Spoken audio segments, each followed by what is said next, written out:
Soyez bénis abondamment pour ces jours nouveaux que le Seigneur nous donne, un dimanche merveilleux. Nous vous bénissons encore. Nous, c'est le Centre missionnaire Cité de Repos Gatineau. Nous sommes dans la joie d'être dans sa présence et surtout de partager cette parole de ce matin. Nous sommes dans la suite du message du dimanche passé où nous avions vu la foi authentique. Et nous avions vu un texte merveilleux le dimanche passé dans Acte 8 avec l'affaire de Simon le magicien. Nous avions compris que cet homme avait connu une fausse conversion selon que son cœur n'était pas totalement à Dieu. Voilà pourquoi il ne pouvait que poursuivre tout ce qu'il avait du passé.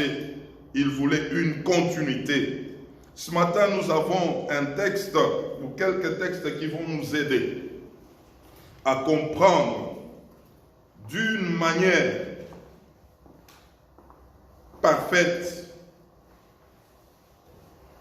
qu'est-ce qui se passe lorsque quelqu'un se tourne vers Dieu de vrai. Nous allons lire le premier texte. Nous sommes dans Actes des Apôtres, chapitre 19, versets 18 à 20. Actes des Apôtres, chapitre 19, versets 18 à 20. Nous lisons. Plusieurs de ceux qui avaient cru venaient confesser et déclarer ce qu'ils avaient fait. Confesser et déclarer ce qu'ils avaient fait. Et un certain nombre de ceux qui avaient exercé les arts magiques, comme Simon le magicien, ayant apporté leurs livres, les brûlèrent devant tout le monde. On en estima la valeur à 50 000 pièces d'argent, la valeur de ce livre-là. C'est ainsi que la parole du Seigneur croissait en puissance et en force. Amen. Nous prenons encore Jean chapitre 8, versets 7 à 11. Jean chapitre 8, versets 7 à 11. Comme il continuait à l'interroger, il se releva et leur dit: que celui de vous qui est sans péché jette le premier la pierre contre elle. Et s'étant de nouveau baissé, il écrivait sur la terre. Quand ils entendirent cela, accusés par leur conscience, ils se retirèrent un à un, depuis le plus grand, depuis le plus âgé jusqu'au dernier. Et Jésus resta seul avec la femme qui était là au milieu. Alors, s'étant relevé et ne voyant plus que la femme, Jésus lui dit: Femme, où sont ceux qui t'accusaient? Personne ne t'a-t-il condamné? Elle répondit: Non, Seigneur. Et Jésus lui dit: Je ne te condamne pas non plus. Va et ne pêche plus. À ce matin, nous allons comprendre quelque chose de très important. En fin de compte, Luc 7, verset 47. Luc 7, verset 47. Luc 7, verset 47, nous lisons. C'est pourquoi je te le dis, ses nombreux péchés ont été pardonnés, car elle a beaucoup aimé. Mais celui à qui on pardonne peu, aime peu. Amen.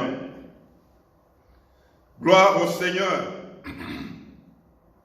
Ce matin, nous voulons comprendre concrètement, lorsque quelqu'un passe de la vie ancienne à la nouveauté de vie, comment les choses se passent.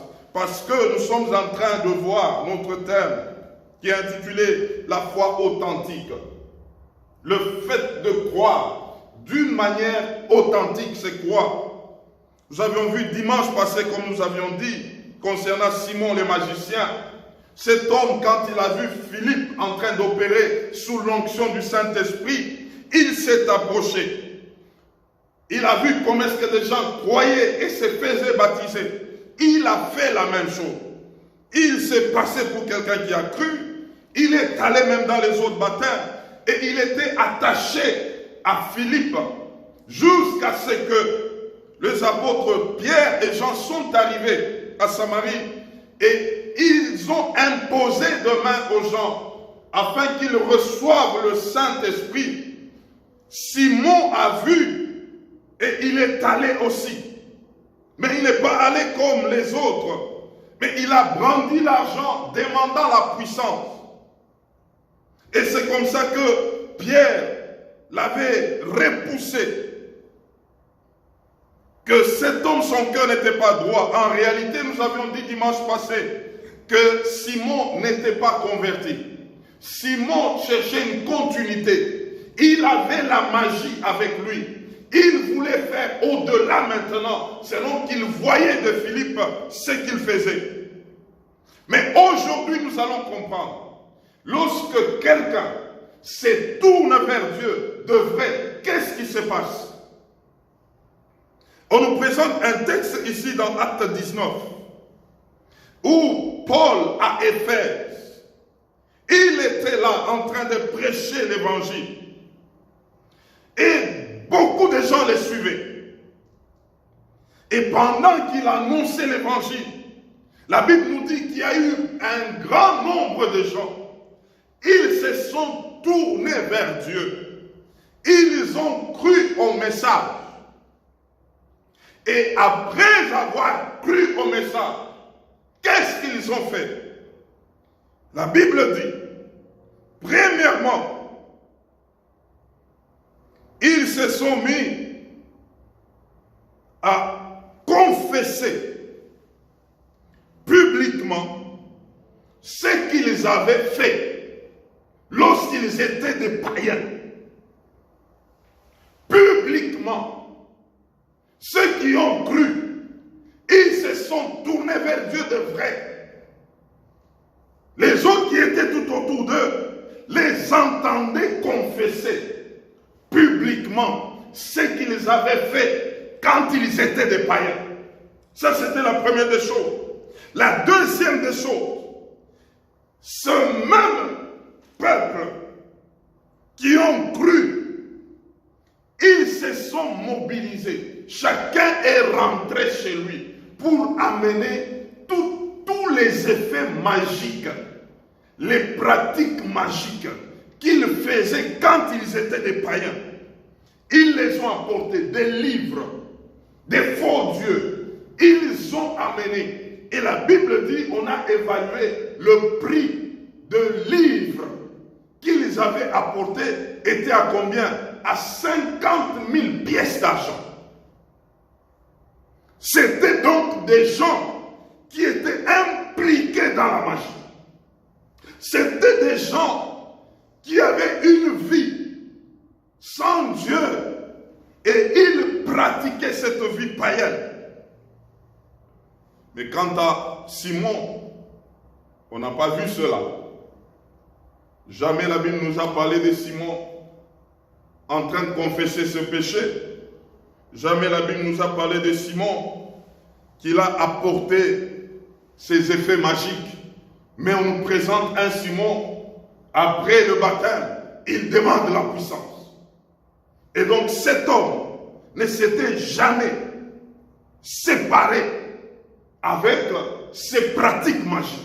Ici on nous présente les gens qui avaient la même vie que Simon. Quand ils ont cru, ils ont apporté ce qu'ils avaient fait. Ils ont confessé publiquement leurs péchés. J'aimerais nous dire ce matin, suivez-moi très bien, ceux qui ont confessé publiquement et ils ont apporté leur pratique magique publiquement, ces jours-là, ils avaient livré Satan. Ces jours-là, ils avaient trahi Satan publiquement. Ces jours-là, c'était la honte du monde des ténèbres.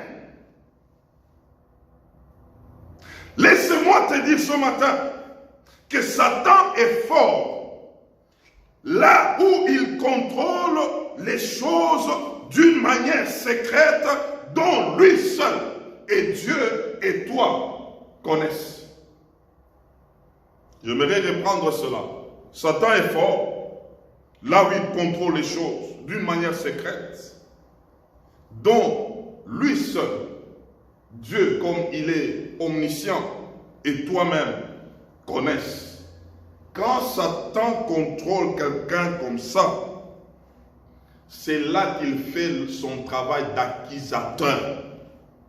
C'est-à-dire, il maintient l'homme dans un secret de péché. Et en même temps, il lui fait la pression en disant, si tu confesses, tu seras trahi. Si tu confesses, on ne te prendra pas pour un homme sérieux, une femme sérieuse. Mais en même temps, il gère la personne et il va lui-même chez Dieu pour accuser la même personne. Tu vois, Dieu, tu dis que c'est ton enfant. Regarde son casier judiciaire. Il est là. Mais en même temps, il te fait pression. Ne parle à personne. Gère ça toi-même. Sinon, tu seras discrédité. Sinon, on ne te prendra pas au sérieux. On dira, un tel monsieur, une telle femme qui a fait telle chose. Non, tu seras indigne. Garde ça. Et moi, je suis avec toi. C'est un secret. Mais en même temps, le même diable va chez Dieu. Il lui dit, regarde ton enfant. Je vous dis, mes frères, je connais très bien ces choses. Il y a une femme qui était mariée. Elle a rencontré un pseudo-prophète qui l'amena à la montagne. Soi-disant, il va la baptiser de nuit. Mais arrivé à la montagne, il a abusé de cette femme. Elle était mariée. La nuit, avant de faire leur soi-disant baptême, la femme descend de là. Elle était culpabilisée quelque part. Et sa vie commençait à tanguer jusqu'à ce qu'elle s'était séparée de cet homme, de ce pseudo-prophète. Elle a commencé à mener sa vie jusqu'à ce qu'elle nous a rencontrés pendant qu'on était en train d'œuvrer dans le Seigneur. Cette femme, elle était belle, mais on avait remarqué qu'elle était mince. Et vous sentez que le corps n'était pas normal. Elle s'attachait au Seigneur, elle priait. Mais son visage était toujours fermé. Elle ne pouvait pas sourire correctement. Jusqu'à ce qu'un jour, toujours, pas de message de ce genre, cette femme a fini par ouvrir son cœur. Elle nous a parlé. J'étais avec le pasteur derrière qui je travaillais autrefois.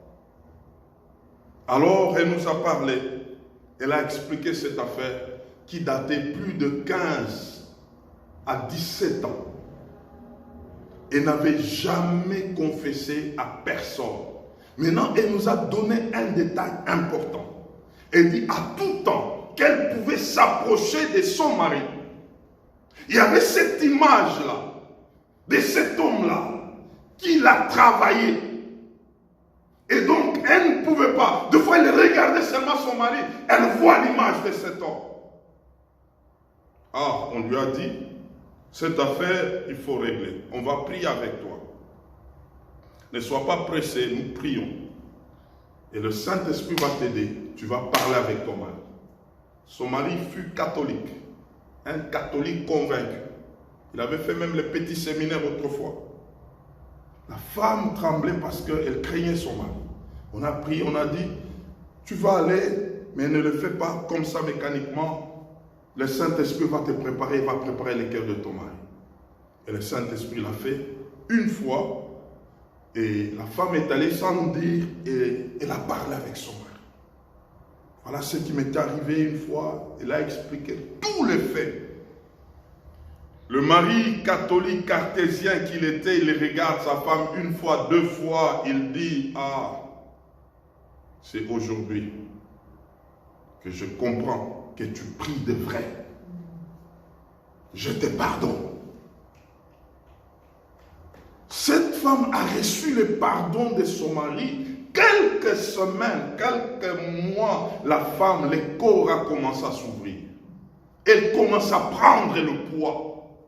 Voyez comment est-ce que Satan peut maintenir quelqu'un dans une accusation permanente vis-à-vis de Dieu, à même qu'elle parle à la personne, de dire à personne, garde ça, la personne souffre. Il y a une jeune fille, je vais me limiter là. Cette jeune fille, elle était venue à l'église, on prêchait, et un jour, on a prié sur elle. Les esprits commençaient à se manifester. Quelque temps après, je l'appelle, j'ai dit non. On ne va pas continuer avec toi comme ça, les esprits. Non, non, il faut qu'on parle. Qu'est-ce que toi tu as déjà fait, toi? Elle m'a parlé clairement. Elle dit, nous étions quelque part dans une secte des dieux des Noirs. Elle a cité leur gourou. Elle dira, on nous avait monté. Donc on doit faire des rapports sexuels avec ces gourous-là. C'est comme ils nous communiquaient des esprits et ils nous lançaient dans des églises. Et on allait là-bas avec comme mission de faire tomber les hommes de Dieu. Je suis allé comme ça et j'ai passé d'église en église. C'est comme ça que je l'ai fait avec des serviteurs de Dieu. Et elle me dira, d'ailleurs tu connais, il y a un homme de Dieu qui était venu ici, dans cette église, même lui aussi, je l'avais déjà eu. J'ai dit non, là tu mens. Il m'a dit, papa c'est vrai, j'ai prié pour elle, je l'ai amenée au renoncement. Et puis j'ai dit non, ça je vais demander quand même à l'homme qu'elle m'avait mentionné. Je lui parle, il me dit oui, cette affaire est vraie. Et j'avais réglé ça avec ma femme. Mes frères, mes soeurs, ces jours-là, j'avais tremblé. J'avais tremblé. Je me suis dit, on doit faire très attention. Le diable n'est pas notre ami, il est notre ennemi. Beaucoup de gens sont bloqués, sont piégés à cause des péchés non confessés. Des choses qu'ils gardent eux-mêmes pendant des années. Et le diable les terrorise tout le jour en disant, si tu libères, c'est fini pour toi.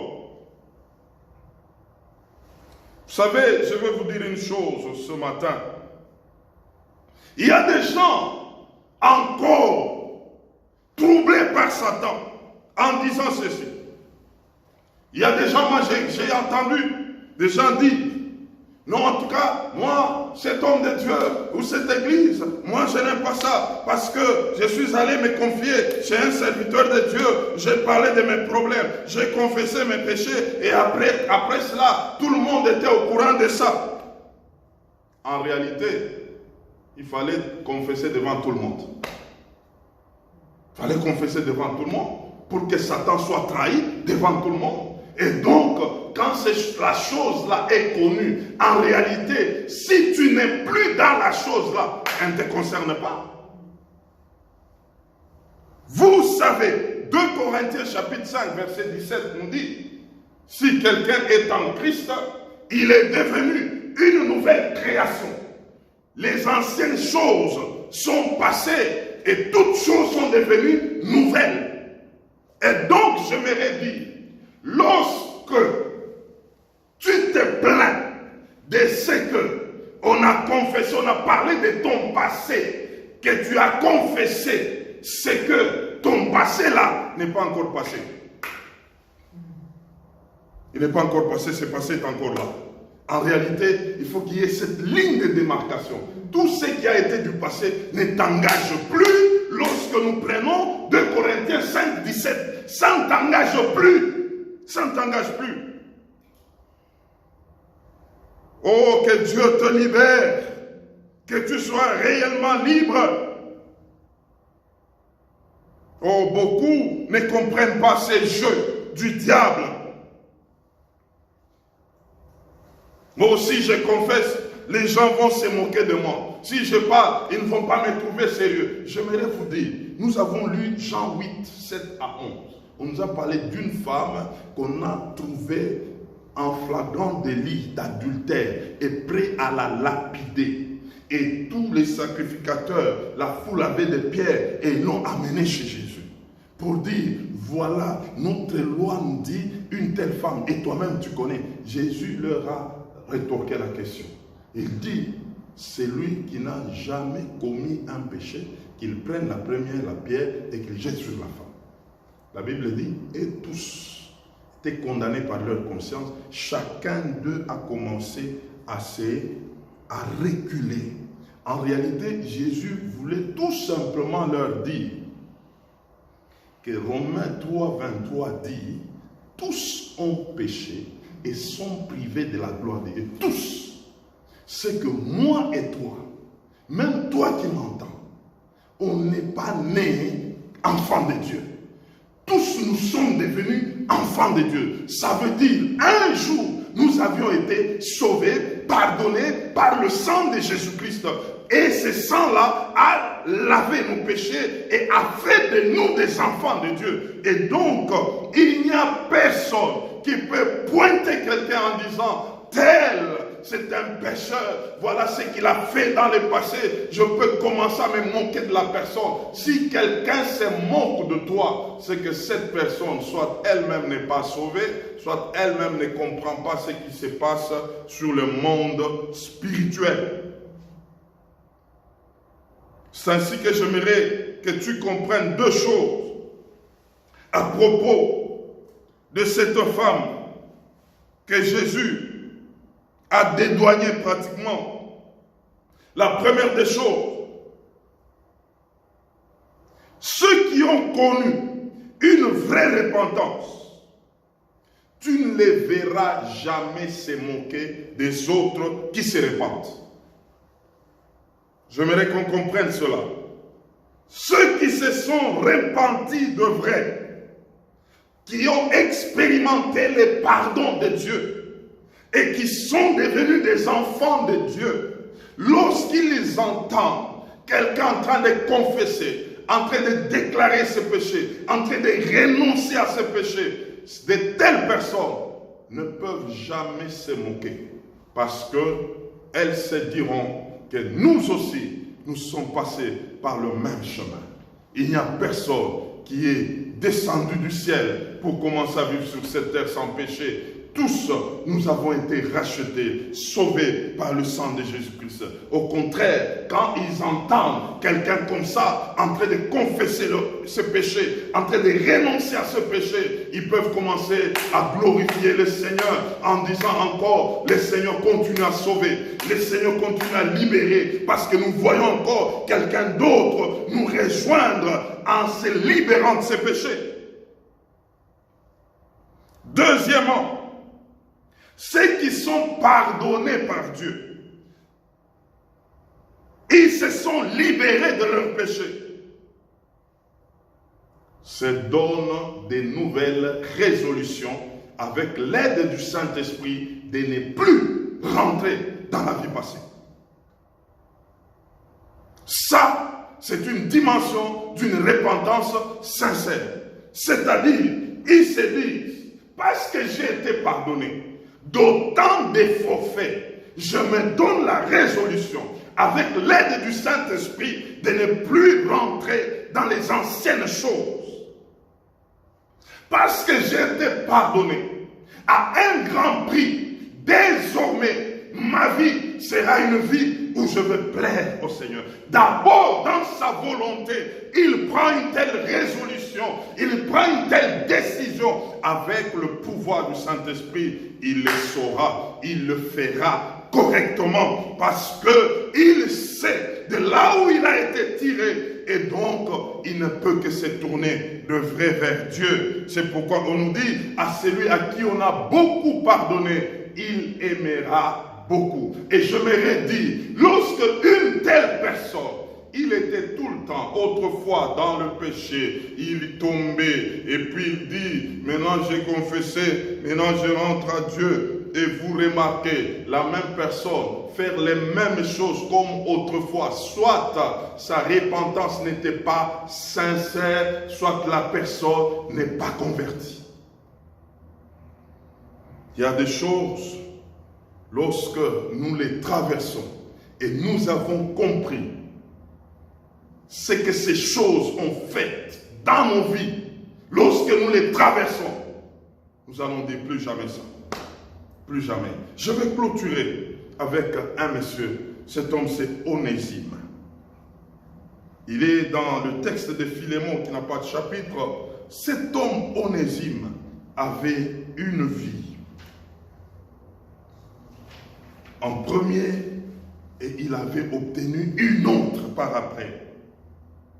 Cet homme d'Onésime avait ce qu'on peut dire l'avant Jésus-Christ et l'après Jésus-Christ. En réalité, la conversion authentique, elle se résume dans l'avant Jésus-Christ et l'après Jésus-Christ ne sont pas le même. Lorsque l'avant Jésus-Christ et l'après Jésus-Christ est toujours la même, c'est qu'il y a un problème. C'est ce que Simon, le magicien, avait. Il avait un avant Jésus-Christ et un après Jésus-Christ qui étaient toujours les mêmes. Les mêmes choses qu'il cherchait avant Jésus-Christ, ce sont les mêmes choses qu'il a continué à chercher après Jésus-Christ, même en plus. Onésime, cet homme, il avait gaffé jusqu'à faire la prison. On l'a arrêté. Il a fait la prison selon qu'il avait fait des choses auprès de son maître Philémon. Il a eu des problèmes avec son maître Philémon. Et là, lorsqu'il a eu des problèmes, son maître l'a amené en prison. En prison, il a rencontré l'apôtre Paul. La Bible déclare, cet homme a parlé avec Paul. Et je j'aimerais dire ici, cet homme a confessé. Il a parlé de ses péchés, ce qu'il avait fait à Philémon autrefois. Et Paul l'a amené à Jésus. Et lui dira, tout ce que tu as fait avant, Jésus-Christ est en mesure de te pardonner pour te donner une nouveauté de vie. Et cet homme d'Onésime, autrefois, il était inutile. Et après Jésus-Christ, il était devenu utile. Et Onésime veut dire utile. Or, cet homme, il était d'abord inutile, jusqu'à voler, jusqu'à commettre des gaffes. Mais quand il a rencontré le Seigneur, il y a eu l'avant Jésus-Christ et l'après Jésus-Christ. Et cet homme, Paul pouvait le renvoyer chez son maître autrement. Il dit à son maître Philémon, reçois-le maintenant comme moi-même, parce qu'il n'est plus comme il était avant. J'aimerais poser une question en terminant. Est-ce que chez toi, il y a un avant Jésus-Christ et un après Jésus-Christ? Et l'avant Jésus-Christ est égal à l'après Jésus-Christ? Ou encore, il y a une différence? C'est à cette question que j'aimerais que chacun réponde clairement. Il existe chez toi un avant Jésus-Christ et un après Jésus-Christ. L'avant Jésus-Christ est la même que l'après Jésus-Christ. À toi de répondre dans ton cœur.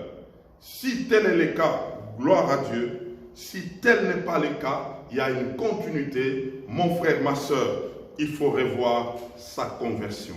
Que Dieu bénisse sa parole. Amen.